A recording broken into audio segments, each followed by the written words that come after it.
நான் எல்லா வீடியோலையும் வந்து அமௌண்ட் வந்து உங்களுக்கு நான் சொல்லிட்டு இருக்கேன். அதே மாதிரி கபோர்டோட ரேட்டு பார்த்தீங்கன்னா 11,000, லாஃப்டோட ரேட் வந்து 8,200. அடுத்து வந்து டிவி யூனிட்டும் பூஜாவும் அட்டாச் பண்ண மாதிரி நம்ம பண்ணியிருக்கோம். இப்போ வந்து 4 கிரேட்னா உங்களுக்கு ஸ்லீக் வரும், ரேட் அதிகமாக வரும். 204 கிரேடே வந்து நிறைய பேர் வந்து வெல்கம் டு HKC சேனல். இன்னைக்கு சென்னை கூராஞ்சேரியில் பண்ண இன்டீரியர் ஒர்க்கு தான் பார்க்க போகிறோம். இது வந்து ஒரு இண்டிவிஜுவல் ஹவுஸு. இதில் டபுள் பெட்ரூம் இருக்குது. இதில் சிங்கிள் பெட்ரூம் மட்டும், மாஸ்டர் பெட்ரூம் மட்டும் கபோர்ட் ஒர்க் பண்ணியிருக்கோம். அப்புறம் நம்ம ஹாலில் வந்து டிவி பூஜா பண்ணியிருக்கோம். அதுக்கப்புறம் கிச்சன் வந்து பண்ணியிருக்கோம். இன்றைக்கி நம்ம பார்க்க போகிற மெட்டீரியல் பார்த்தீங்கன்னா மார்பிள் மெட்டீரியலில் பண்ணியிருக்கோம். எல்லாமே ஃபுல் அண்ட் ஃபுல் வந்து மார்பிள் மெட்டீரியலில் பண்ணியிருக்கோம். இதோட அமௌண்ட் எவ்வளோன்றதை நான் ஒன்று நான் சொல்கிறேன். நான் எல்லா வீடியோலையும் வந்து அமௌண்ட் வந்து உங்களுக்கு நான் சொல்லிகிட்டு இருக்கேன். அதே மாதிரி இதில் தனித்தனியாக அமௌண்ட் சொல்கிறேன். கபோர்டு எவ்வளோ ஆச்சு, லாஃப்ட் எவ்வளோ ஆச்சு, கிச்சனுக்கு வந்து கேபினெட் எவ்வளோ ஆச்சு, அங்கே கபோர்டு, லாஃப்ட்டு, பாக்ஸு இதெல்லாம் எவ்வளோ இருக்குது, அதுக்கப்புறம் டிவி ஷோகேஸும் பூஜாவும் எவ்வளோ ரேட் ஆகிருக்குன்னு தனித்தனியாக உங்களுக்கு அமௌண்ட் சொல்கிறேன்.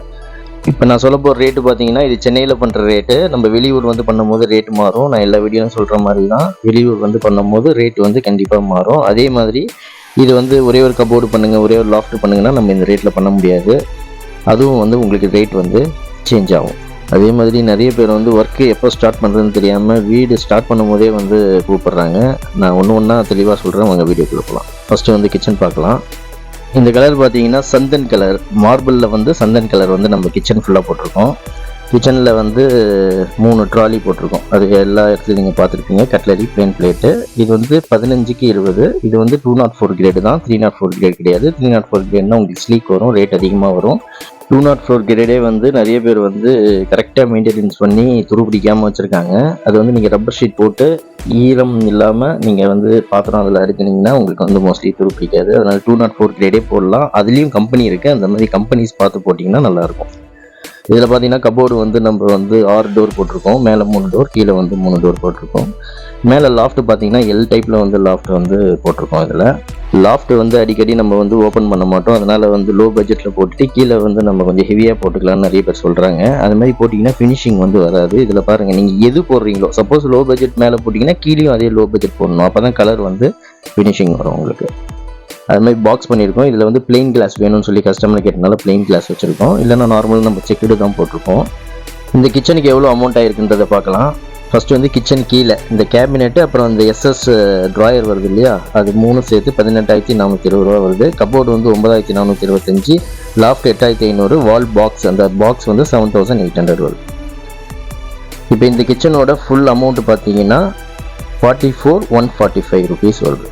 கிச்சன் வந்து நீங்கள் எப்படி இதை வந்து க்ளீன் பண்ணுறது அப்படின்னு பார்த்தீங்கன்னா, கிச்சனில் வந்து நிறைய எண்ணெய் பிசுக்கு வந்து அதிகமாக வரும். அது வரும்போது எப்படின்னா, நீங்கள் நார்மலாக இதில் வந்து வெறும் துணியை வச்சு துடைச்சா போதும். ஹேண்டில்ஸ் மட்டும் ஈர துணி வச்சு துடைச்சிங்கன்னா உங்களுக்கு வந்து க்ளீன் ஆகிடும்.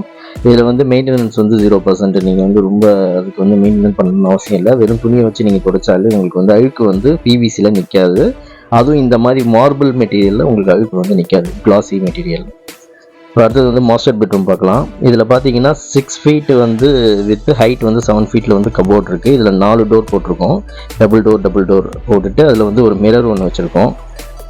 கபோர்டில் வந்து மிரர் ஃபிக்ஸ் பண்ணும்போது வந்து நாங்கள் வந்து போல்ட் நெட் போட்டு தான் ஃபிக்ஸ் பண்ணுவோம். இது வந்து நாங்கள் ஒட்டி விட மாட்டோம். ஒட்டி விட்டால் அது வந்து ரிஸ்க்கு விழுந்துடும். உங்களுக்கு வந்து போல்ட் நெட் போட்டு தான் எப்போவுமே வந்து மிரர் வந்து ஃபிக்ஸ் பண்ணுவோம். அதனால் வந்து உங்களுக்கு நல்லா ஸ்ட்ராங்காக இருக்கும். அது இந்த கபோர்டு பக்கத்தில் பார்த்தீங்கன்னா கார்னர் ஷெல்ஃப் ஒரு 3 ஷெல்ஃப் கொடுத்துருப்போம். சார்ஜ் வைக்கிறதுக்குலாம் வந்து கேட்டிருந்தாங்க. அதனால் வந்து ஒரு 3 ஷெல்ஃப் மட்டும் பண்ணி கொடுத்துருந்தோம். இதோட கபோர்டோட ரேட்டு பார்த்தீங்கன்னா 11,000, லாஃப்டோட ரேட் வந்து 8,200. இந்த பெட்ரூமோட ஃபுல் அமௌண்ட் பார்த்தீங்கன்னா 19,200.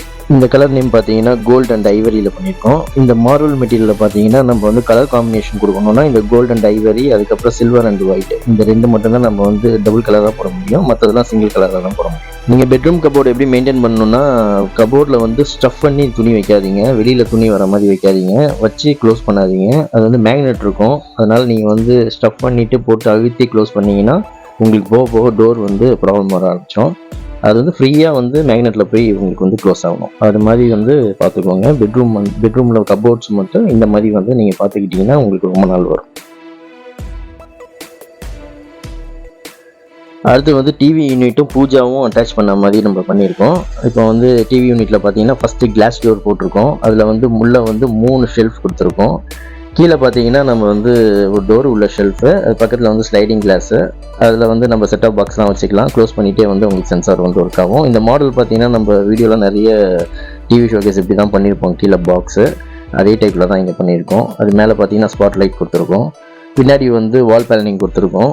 அது வந்து நம்மளுக்கு அந்த ஸ்டிப் வர மாதிரி வரும், அந்த மாதிரி வால் பேனலிங் நம்ம கொடுத்துருக்கோம். பக்கத்தில் வந்து பூஜாவுக்கு உள்ளே 2 ரேக் கொடுத்து கீழே வந்து ட்ராயர் போட்டிருக்கோம். இது வந்து கிச்சனில் போட்ட சந்தன் கலர்லேயே வந்து பூஜா பண்ணியிருக்கோம்.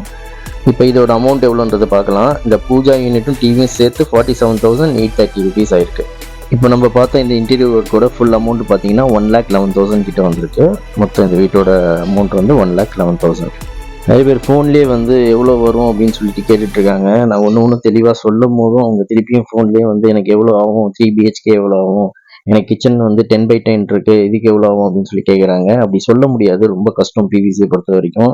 ஏன்னா இது ஒரு ஸ்கொயர் ஃபீட் எடுத்தால் தான் நம்மளுக்கு தெரியும். நம்ம ஒரு வீட்டில் நான் தான் தனித்தனியாக உங்களுக்கு அமௌண்ட்டு சொல்கிறேன்.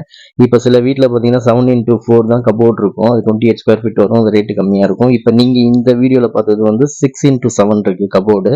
அப்போ அது ரேட்டு வந்து வேரியேஷன் ஆகும். அது வந்து பார்த்து நம்ம ஸ்கொயர் ஃபீட் எடுக்கும் போது தான் தெரியும் எவ்வளோ வரும் அப்படின்றது. கிச்சன்லாம் ரொம்ப கஷ்டம் சொல்கிறது. ஏன்னா எங்கே பாக்ஸ் வைக்கணும், எங்கே பார்ட்டிஷன் வருது, ஏன்னா இங்கே எது ஷெல்ஃப் எங்கே வைக்கிறோமோ அது எல்லாமே வந்து ஸ்கொயர் ஃபீட் வரும் பிவிசியை பொறுத்த வரைக்கும். வுட்னா உங்களுக்கு ஃப்ரண்டேஜ் மட்டும் ஸ்கொயர் ஃபீட் வரும். பிவிசியில் வந்து நம்ம பார்ட்டிஷன் போட்டால் ஸ்கொயர் ஃபீட் வரும், ஷெல்ஃப் போட்டால் ஸ்கொயர் ஃபீட் வரும். அப்போ ஸ்ட்ரைட்டாக வந்து பார்க்கும்போது தான் நம்மளுக்கு தெரியும். அதே மாதிரி டிவி ஷோகேஸ் வந்து 7x6க்கு எவ்வளோ சார் வரும்னு சொல்லி கேட்குறீங்க. அது வந்து நீங்கள் கீழே பாக்ஸ் மட்டும் பண்ண போகிறீங்களா, மேலே வந்து வால் பேனலிங் கொடுக்க போகிறீங்களா, சைடில் பாக்ஸ் பண்ண போகிறீங்களா, இந்த வீட்டில் பண்ண மாதிரி, அதெல்லாம் பார்க்கும்போது தான் நம்மளுக்கு வந்து எவ்வளோ ஸ்கொயர் ஃபீட் வருதுன்றது தெரியும். நம்ம வந்து ஸ்கொயர் ஃபீட் எடுத்தால் தான் அது எவ்வளோ அமௌண்ட் ஆகுது அப்படின்றது நான் உங்களுக்கு சொல்ல முடியும். கபோர்டு ஒர்க்குக்கு நீங்கள் கூப்பிடும் போது கபோர்டு ஒர்க்கு தான் லாஸ்ட் ஒர்க்காக இருக்கணும். அதுக்கப்புறம் ஒரு கோட் பெயிண்ட் அடிக்கணும், அவ்வளோதான். இந்த கபோர்டு ஒர்க்கு நடந்துட்டு இருக்கும்போது உள்ளே வந்து எல்லாரையும் விட்டு வேலை செஞ்சீங்கன்னா கபோர்டு ஒர்க்கும் சரியாக நடக்காது, டேமேஜ் ஆகும், ஒர்க்கும் பண்ண முடியாது. அது மட்டும் பார்த்துக்கோங்க. நான் போன வீடியோலேயே சொல்லியிருப்பேன். இந்த வீடியோ உங்களுக்கு பிடிச்சிருந்ததுன்னா லைக் பண்ணுங்கள், ஷேர் பண்ணுங்கள், கமெண்ட் பண்ணுங்கள், மறக்காமல் சப்ஸ்கிரைப் பண்ணுங்கள். தேங்க்யூ.